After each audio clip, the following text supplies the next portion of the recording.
మంచోడు వెనకాల ఎవడు వెళ్ళడండి. ఒక పనికిమాలోడు వెనకాల 10 మంది వెళ్ళిపోతారు. లోకంలో జరిగే సంఘటన. మంచోడు వెనకాల ఒకడు వెళ్ళడు, పనికిమాలోడు వెనకాల 100 మంది వెళ్ళిపోతాం. ఆడు కేవలం నీకు మాట చెప్పనా, ఆడు నాశనానికి వెళ్ళిపోవడం కాక నిన్ను కూడా లాక్కెళ్ళిపోతున్నాడు వాడు. ఈ విషయం గుర్తించట్లేదు మనం. అదొక చీడపురుగు అయితే నిన్ను కూడా ఒక చీడపురుగులా తయారు చేస్తుందన్న విషయం మనం గుర్తించలేకపోతున్నామే. వాక్యం అర్థమవుతుందా? కళ్ళు తెరుస్తున్నాయా మనకి? కోరహు, అభిరాములు, దాతాను ఏం చేస్తున్నారు వీళ్ళు?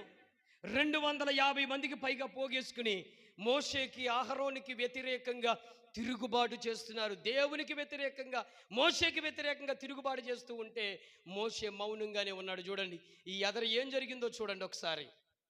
20వ వచనం చదవమ్మా, ఫైనల్ టచ్.